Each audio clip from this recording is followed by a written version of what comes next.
Presidente da República espera que e a futuro jovem Timor Roto tem que acessar nível de educação mínimo, licenciatura e a futuro.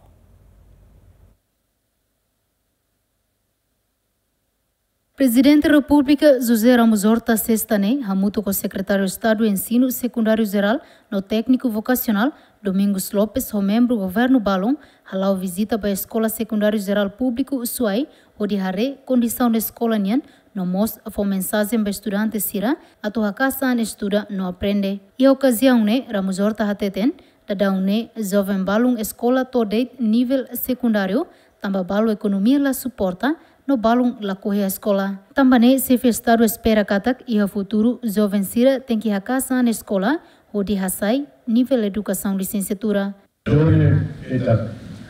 Mensagem magane.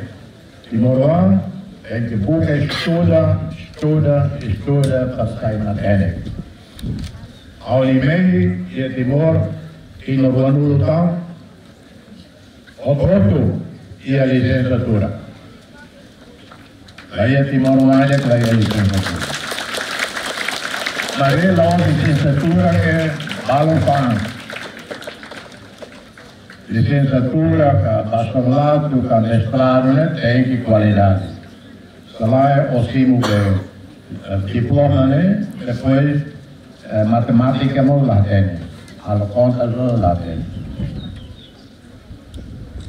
O primeiro-ministro Rassi colhia da Lavara com a reunião do reitor Sira.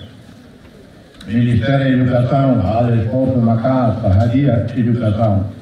Laureado Nobel da Paz Nemos encoraja estudante roto a estudar Macas, onde sai maténic, não contribui para o país nem o futuro. E memórias, responsabilidade, ordem, investimos, o pai e mãe, o governo, o Estado, a nação, mas queira, o meio da lei, estuda.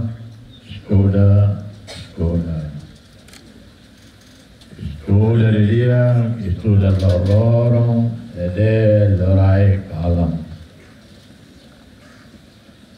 Mestre Sirano tem que a casa, e sai mestre, busca profissão mestre para fazer mecânico, cozinha culta, com os livros, a gente estuda, ou se manual para preparar para o futuro.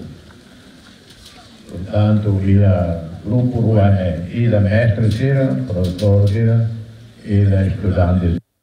Total estudante da Escola Secundária Geral Público Suai, hamutu quase rihun rua, composto Husimane Atusualu Liu, feito Atusia Liu, no total professor hamutu Kitunulu Recém Lima. Equipa cobertura, GMN.